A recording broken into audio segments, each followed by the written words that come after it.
एक अधूरी क्लास हमेशा अधूरी जानकारी देती है, इसलिए क्लास को अंत तक देखें। सभी को नमस्कार, मैं Hemlata Verma HC² Hemlata coaching classes में आप सभी का स्वागत करती हूँ। और आज का हमारा टॉपिक है ओपन चेन कंपाउंड्स। हम इसे डिस्कस करने से पहले अपनी कुछ पुरानी क्लासेस को डिस्कस करना चाहते हैं कि ये जो चैप्टर है वह किस बारे में है। वह कार्बन एंड इट्स कंपाउंड यानी कि कार्बन और उसके यौगिक है। और अब तक की क्लासेस में हमने जाना कि कार्बन क्या होता है और जो कार्बन के कंपाउंड्स यानी कि ऑर्गेनिक कंपाउंड्स क्या होते हैं, कार्बनिक यौगिक क्या होते हैं, की संयोजकता क्या होती है यानी कि उसकी बैलेंसी क्या होती है। और जो कार्बन है वह क्या करता है, वह इलेक्ट्रॉन्स की शेयरिंग करता है और उस शेयरिंग को हम क्या कहते हैं, कोवैलेंट बॉन्ड बनाना, यानी कि वह सहसंयोजक बंध बनाते हैं। इसके अलावा हमने जाना कि आखिर क्या ज़रूरत थी जो हमें IUPAC नेम्स बनाने की ज़रूरत पड़ी। इसके अलावा हमने देखा कि कार्बन के एलोट्रोप्स क्या होते हैं, यानी कि जो हमारे कार्बन के अपर रूप हैं वह क्या होते हैं। और उसमें से हमने डायमंड, ग्रेफाइट और जो हमारा फुलरीन है उसको काफ़ी डिटेल में पढ़ा, उसके स्ट्रक्चर को बनाना सीखा। और अब हम वापस अपने IUPAC पर लौटते हैं। तो ये जो आज की क्लास है उसमें हमने आपसे जो भी डिस्कस करने वाले हैं वह भी सब कुछ IUPAC से रिलेटेड है, यानी कि IUPAC सीखने से पहले ये सभी चीज़ें आपके लिए सीखना बहुत ज़रूरी है। इसलिए चलिए अब हम अपनी क्लास को स्टार्ट करते हैं। तो आज है हमारा फर्स्ट टॉपिक है open chain compound. Open chain compound को हिंदी में कहते हैं खुली श्रृंखला यौगिक। चेन को हिंदी में श्रृंखला कहते हैं। हिंदी मीडियम और इंग्लिश मीडियम दोनों ही याद रखें, ठीक है, क्योंकि उन्हें आज से पहले ज़रूरी नहीं है कि पता हो कि चेन को हिंदी में श्रृंखला कहते हैं। अब ये जो ओपन चेन कंपाउंड है वह क्या होते हैं, या खुली श्रृंखला यौगिक होती है वह क्या होते हैं, तो हम आपको उसे चेन से ही समझाते हैं।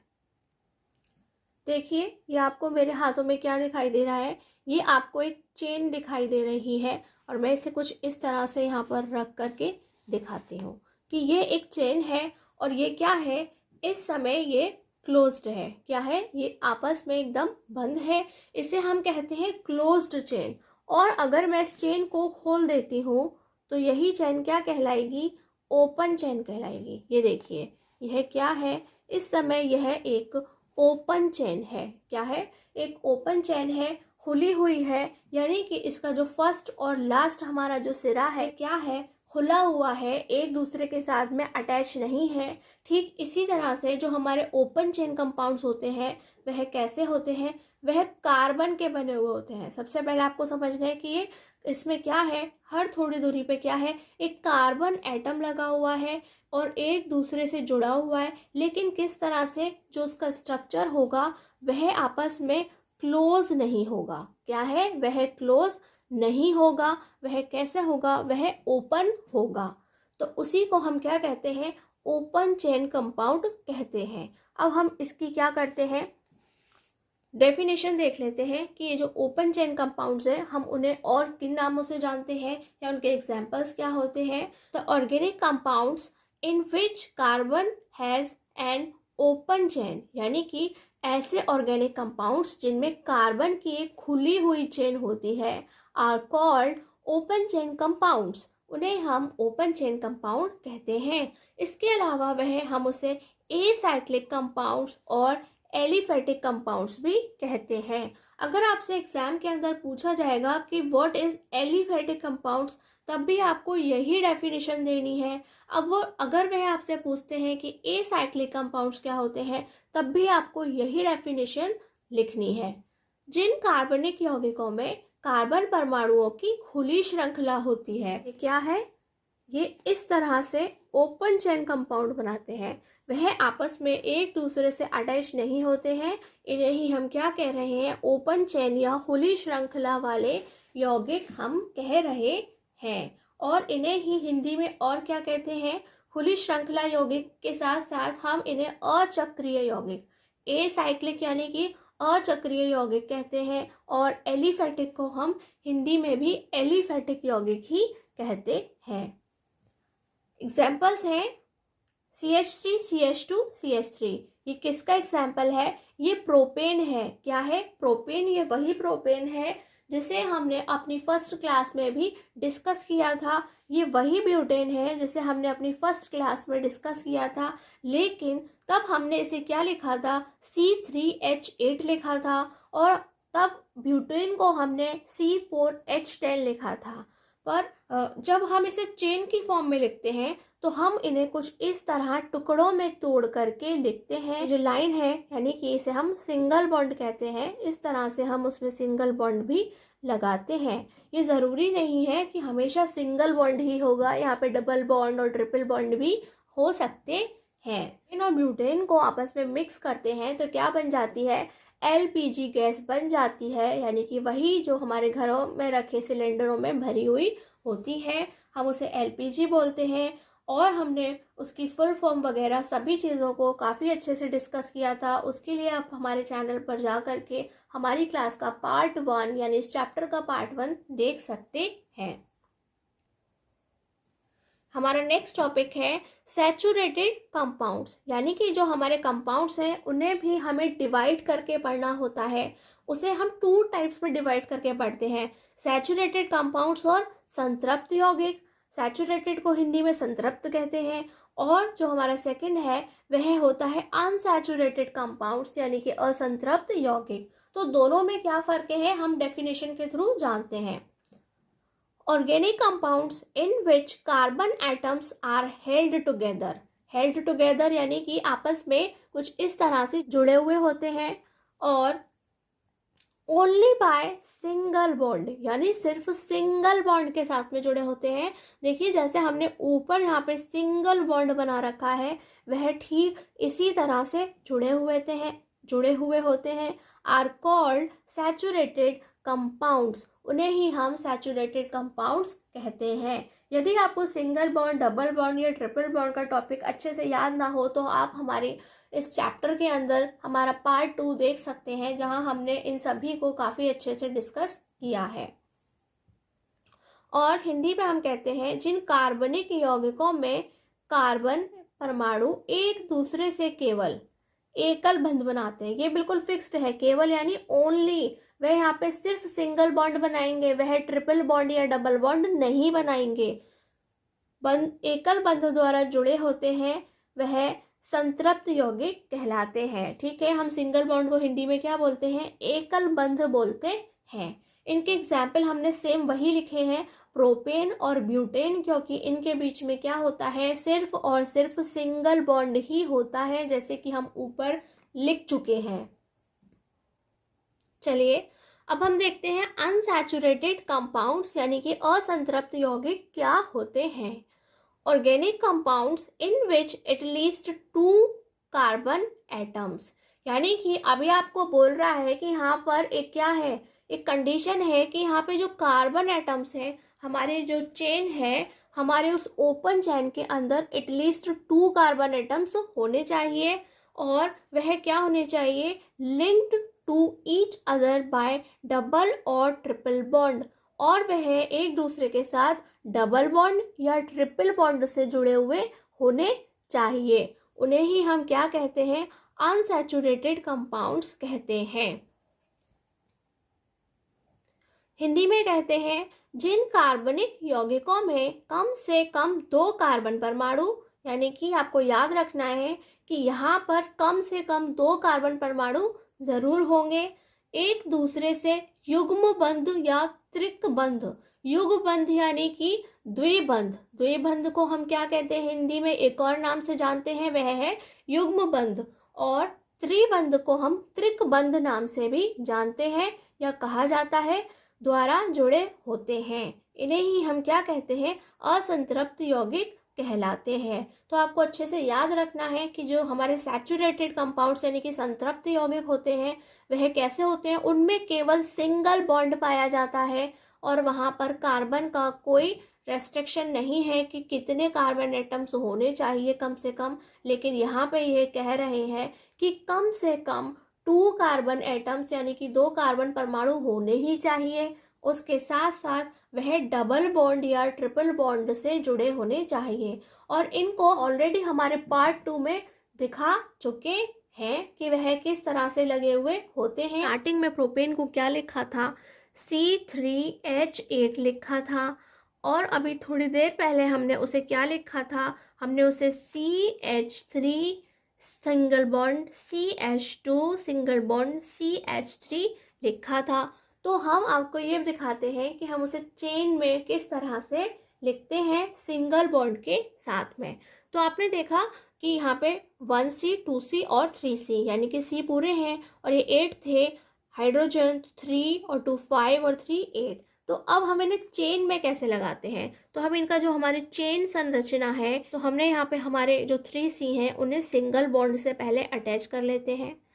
ठीक, और आप जानते हैं जो कार्बन होता है उसकी कितनी बैलेंसी होती है, 4 बैलेंसी होती है, 4 होती है, यानी कि उसकी संयोजकता 4 होती है।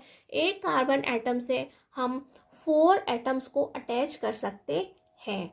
ठीक, तो ये जो हमारा कार्बन था इसमें कितनी जगह खाली है, 1 2 3, जो 4 वाली है वह फिल है। और ये जो कार्बन एटम है इससे हमने 2 ऑलरेडी कार्बन एटम ही अटैच कर रखे हैं 2 जगह पर, और हमारे पास 2 जगह खाली हैं। और ये जो कार्बन एटम है उससे एक जगह कार्बन अटैच है और यहाँ पे 3 जगह खाली है। तो आपने देखा कि C के साथ में H3 लिखा था, यानी कि यहाँ पे 3 जगह खाली होने की वजह से हम तीनों को हाइड्रोजन, तीनों की जगह हाइड्रोजन ऐड कर देते हैं। और यहाँ पे आपने देखा कि 2 ही जगह खाली है, यानी कि वहाँ पे 2 ही वैलेंसी खाली है, उन्हें हम किससे, हाइड्रोजन से अटैच कर देते हैं। और यहाँ फिर से आपने देखा 3 है और 3 ही जगह खाली होती हैं, इसलिए हम 3 हाइड्रोजन से इसे अटैच कर देते हैं। और इस तरह से यह क्या हो गया, ये हमारा प्रोपेन तैयार हो गया। तो इसी तरह से हम ब्यूटेन को भी खोल करके लिख सकते हैं, ओपन चेन की फॉर्म में लिख सकते हैं। और इसी तरह से आपको याद होगा एथिलीन, एथिलीन का फॉर्मूला क्या होता है, C2H4 होता है। और हम उसे डबल बॉन्ड में कैसे लिखते हैं, हम उसे आपको डायरेक्ट लिख के बताते हैं। ये है हमारा C2 है, बना दिए हमने 2C, ठीक है। लेकिन इनके बीच में क्या होता है, डबल बॉन्ड होता है, तो हमें क्या लगाना है, डबल बॉन्ड लगाना है। यानी कि इन दोनों ने एक दूसरे के साथ 2 इलेक्ट्रॉन्स की शेयरिंग की है या 2 इलेक्ट्रॉनों को साझा किया है। इसलिए अब हमें सिर्फ यहाँ पे 2 ही को अटैच करना होता है जिससे ये 4 पूरे हो जाएं। तो 1 2 3 4, 1 2 3 4। तो हम यहाँ से क्या करेंगे, हाइड्रोजन एटम्स को अटैच कर देते हैं और इस तरह से यह क्या है, ये हमारा एथिलीन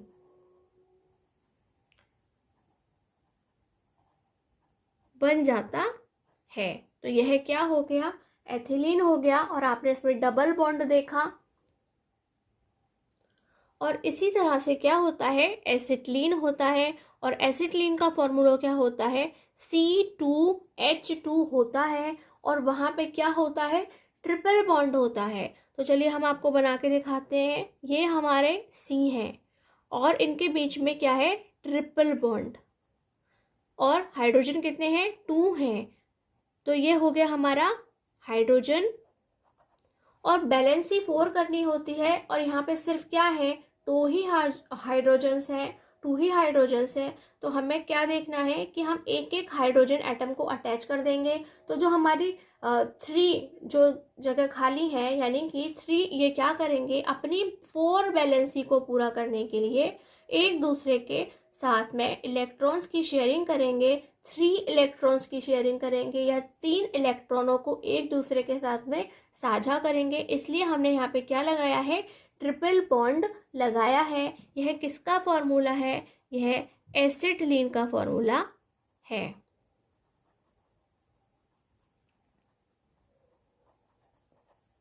तो अब आपको अच्छे से समझ में आ गया होगा कि वह हम खोल करके संरचना को किस प्रकार से लिखते हैं। नेक्स्ट टॉपिक है हाइड्रोकार्बन्स यानी कि हिंदी में भी हम उन्हें हाइड्रोकार्बन ही कहते हैं। देखिए इनके नाम से ही डिफाइन हो रहा है कि यह हाइड्रोजन और कार्बन से मिलकर बने हैं। जो इनका नाम है वो उनको डिफाइन करता है कि जो हाइड्रोकार्बन्स होते हैं वह क्या होते हैं, वो सिर्फ हाइड्रोजन और कार्बन से मिलकर के बने हुए होते हैं। और इनकी जो डेफिनेशन है वह क्या है, a hydrocarbon is made up of only the elements carbon and hydrogen, यानी कि वे सिर्फ और सिर्फ हाइड्रोजन और कार्बन के बने होंगे, उनके बीच में और कोई भी नहीं आएगा, ना ही वहाँ पे कोई ऑक्सीजन लगा हुआ होगा, ना ही वहाँ पे क्लोरीन होगा, वहाँ कुछ भी नहीं होगा, सिर्फ हाइड्रोजन और कार्बन ही होंगे। जैसे कि फॉर एग्जाम्पल है मेथेन, इथेन, ये सभी क्या है, हाइड्रोकार्बन्स हैं। Hydrocarbons are considered the parent compounds of other compounds. तो ये जो पेरेंट कंपाउंड्स है इसका क्या मीनिंग है कि जैसे आप जानते हैं कि घर में बच्चों के क्या होते हैं, पेरेंट्स होते हैं, यानी कि एक मम्मी होते हैं, एक पापा होते हैं, उसी की वजह से हम दुनिया में आते हैं। ठीक इसी प्रकार से ये जो हाइड्रोजन और कार्बन है वह क्या है, वो और दूसरे कंपाउंड्स के क्या है, पेरेंट्स हैं। यानी कि अगर कोई भी कंपाउंड बनता है, ऑर्गेनिक कंपाउंड बनता है, तो वह कैसा होता है, उसमें हाइड्रोजन और कार्बन होता है। इसीलिए हम हाइड्रोजन और कार्बन को क्या कह रहे हैं, पेरेंट कंपाउंड्स कह रहे हैं, क्योंकि इनके बिना कोई भी और अदर जो ऑर्गेनिक कंपाउंड है वह नहीं बन सकता है। हिंदी में कहेंगे केवल कार्बन और हाइड्रोजन तत्वों से बने यौगिक हाइड्रोकार्बन कहलाते हैं। यानी कि हाइड्रोकार्बन क्या है, ऐसे कंपाउंड्स, यौगिक यानी कि ऐसे कंपाउंड्स जो कैसे तत्वों यानी एलिमेंटों से मिलकर बने हैं, जिसमें सिर्फ कार्बन और हाइड्रोजन ही हो, कोई और ना हो, उन्हें हम हाइड्रोकार्बन्स कहते हैं। जैसे कि मेथेन, एथेन आदि। मेथेन और एथेन ये सभी क्या हैं, सभी हाइड्रोकार्बन्स हैं, सिर्फ कार्बन और हाइड्रोजन से ही मिलकर बने हैं, यहाँ पे और कोई तीसरा तत्व या एलिमेंट उपस्थित नहीं होता है। हाइड्रोकार्बन अन्य कार्बनिक यौगिकों के, यानी कि जो दूसरे कार्बन कंपाउंड्स हैं उनके जनक यौगिक माने जाते हैं, यानी कि पेरेंट कंपाउंड्स माने जाते हैं। जनक यानी कि यहाँ पे माता पिता से जन्म देने वाले, किसकी वजह से बनेंगे, वो हाइड्रोकार्बन्स की वजह से बनते हैं, इसलिए उन्हें हम क्या बोल रहे हैं, जनक यौगिक कह रहे हैं, यानी कि हम उन्हें पेरेंट कंपाउंड कह रहे हैं। अब हम देखते हैं कि जैसे कि हमने अपने कंपाउंड्स को डिवाइड करके पढ़ा था कि वह सैचुरेटेड और अनसैचुरेटेड होते हैं, ऐसे ही जो हमारे हाइड्रोकार्बन्स होते हैं उन्हें भी हम कैसे डिवाइड करके पढ़ रहे हैं कि वह भी सैचुरेटेड होते हैं और अनसैचुरेटेड होते हैं, यानी कि संतृप्त हाइड्रोकार्बन्स होते हैं और असंतृप्त हाइड्रोकार्बन्स होते हैं। तो आपको याद रखना पड़ेगा, जो हाइड्रोकार्बन्स होते हैं वह क्या होते हैं, वह 2 टाइप्स के होते हैं, 2 प्रकार के होते हैं। अब हम जानते हैं कि ये जो सैचुरेटेड हाइड्रोकार्बन्स होते हैं वह क्या होते हैं, यानी कि संतृप्त हाइड्रोकार्बन क्या होते हैं। Hydrocarbons in which carbon atom are linked by single bond. तो आप कहेंगे कि हाँ ये भी सिंगल बॉन्ड से अटैच होते हैं, जैसे कि हमारे सैचुरेटेड कंपाउंड्स जो थे वह भी सिंगल बॉन्ड से अटैच होते थे, उसी तरह से जो हाइड्रोकार्बन्स हैं वह भी कैसे हैं, सिंगल बॉन्ड से अटैच होते हैं। लेकिन दोनों के बीच में एक बहुत बड़ा फर्क है। फर्क क्या है कि यहाँ पे सिर्फ हाइड्रोजन और कार्बन ही होंगे जो सिंगल बॉन्ड से अटैच होंगे, लेकिन जो सैचुरेटेड कंपाउंड थे वहाँ पर हाइड्रोजन और जो हमारा कार्बन है उसके अलावा भी अदर एलिमेंट्स हो सकते हैं। वहाँ पे ऑक्सीजन भी हो सकता है, वहाँ पे क्लोरीन भी हो सकता है, वहाँ पे नाइट्रोजन भी हो सकता है। तो आपको याद रखना होगा कि दोनों में यही फ़र्क है कि यहाँ पे जो सिंगल बॉन्ड है वो केवल कार्बन और हाइड्रोजन के बीच में है, लेकिन जो हमारे सैचुरेटेड कंपाउंड्स थे उनके अंदर ऐसा नहीं था कि सिर्फ हाइड्रोजन और कार्बन ही होंगे, वहाँ पर भी सिंगल बॉन्ड ही होगा, लेकिन इसके अलावा जो दूसरे एलिमेंट्स हैं वो भी होंगे। इसके भी जो एग्जाम्पल्स हैं वे हमने क्या लिखे हैं, मेथेन, एथेन, प्रोपेन, ब्यूटेन भी लिखा जा सकता। Saturated hydrocarbons are chemically less volatile. Volatile means क्या होता है कि रिएक्शन होना, कि वो कितना रिएक्टिव है, यानी कि वह अभिक्रिया के दौरान किस तरह से चेंजेस लाता है। तो वह लेस वॉलेटाइल है, यानी कि उसमें कोई खास चेंजेस नहीं आते हैं। Saturated hydrocarbons undergo substitution reaction. ये जो सैचुरेटेड हाइड्रोकार्बन्स हैं इनके बीच में कौन सी रिएक्शन होती है? सब्स्टिट्यूशन रिएक्शन होती है।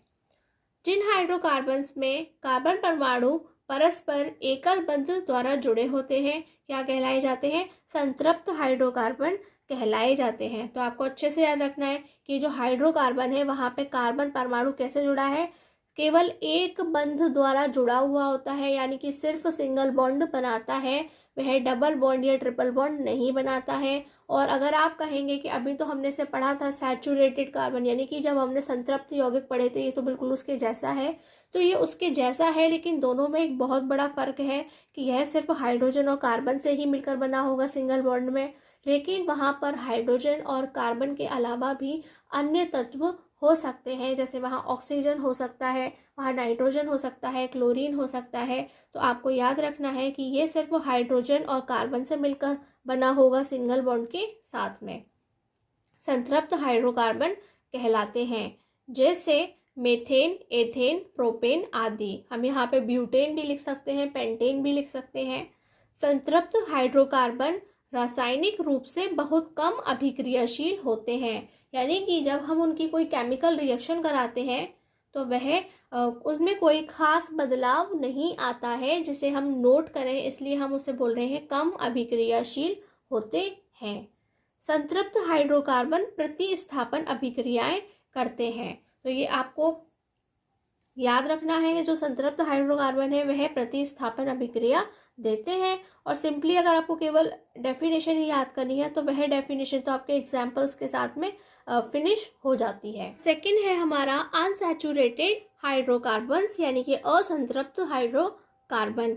The hydrocarbons in which at least 2 carbon atoms are linked to each other, यानी कि यहाँ पे बिल्कुल वैसे ही एक कंडीशन है, क्या है कि एटलीस्ट 2 कार्बन एटम्स होने चाहिए, are linked to each other, और वह एक दूसरे से जुड़े होने चाहिए, अटैच होने चाहिए बाय डबल बॉन्ड और ट्रिपल बॉन्ड, यानी कि वह डबल बॉन्ड और ट्रिपल बॉन्ड के साथ में एक दूसरे से जुड़े होने चाहिए। उन्हें ही हम क्या बोलते हैं?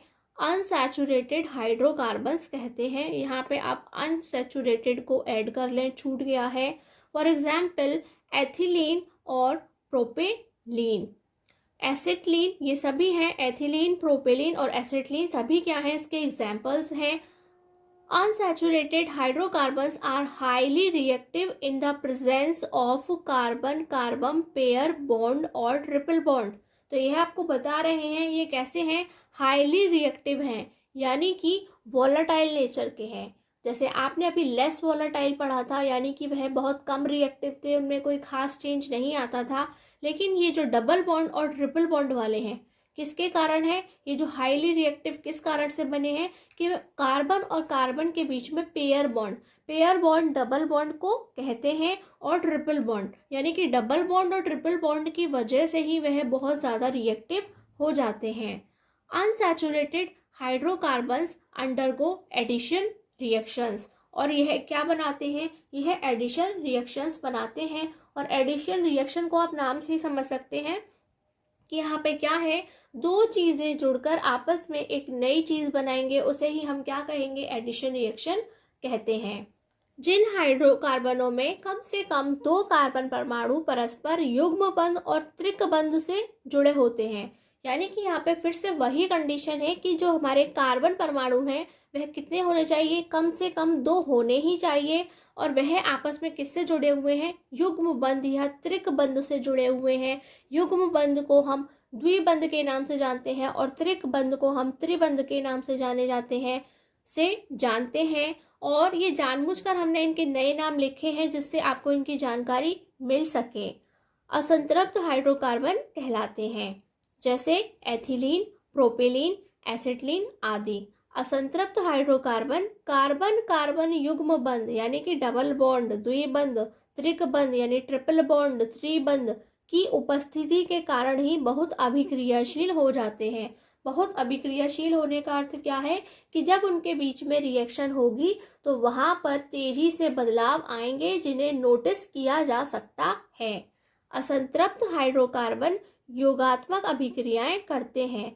योगात्मक, योग, ठीक है, यानी कि जिसमें दो चीज़ों को जोड़ करके एक नई चीज़ बना दी जाए, वही क्या है, एडिशन रिएक्शन है या योगात्मक अभिक्रिया होती है। तो ये जो हमारे असंतृप्त हाइड्रोकार्बन है वह क्या करते हैं, योगात्मक अभिक्रियाएं देते हैं, जबकि जो सैचुरेटेड हाइड्रोकार्बन्स थे, संतृप्त हाइड्रोकार्बन्स थे, वह क्या देते थे, वह सब्स्टिट्यूशन रिएक्शन यानी कि प्रतिस्थापन अभिक्रियाएं देते थे। तो आज की क्लास में हमने IUPAC सीखने के लिए कुछ और जो हमारे इम्पोर्टेंट टॉपिक थे उन्हें डिस्कस कर लिया है। इन सभी के डेफिनेशंस को, एग्जाम्पल्स को आपको बहुत अच्छे से तैयार करने हैं और रेडी रहना है कि अब बहुत जल्द ही हम IUPAC नेम लिखना भी सीख जाएंगे। तो आज की है क्लास आपको कैसी लगी हमें ज़रूर बताएं, और यदि ये क्लास आपको पसंद आई हो तो प्लीज़ हमारे चैनल को सब्सक्राइब करें, बेल आइकन को प्रेस करें, जिससे तुरंत आपको हमारी नई क्लास की जानकारी मिल सके। और आप हमारे चैनल की प्लेलिस्ट पर विजिट कर सकते हैं और आपको जो भी वहाँ से टॉपिक करने हैं वहाँ से आप सीख सकते हैं। और यह क्लास आपको कैसी लगी हमें कमेंट करके ज़रूर बताएं।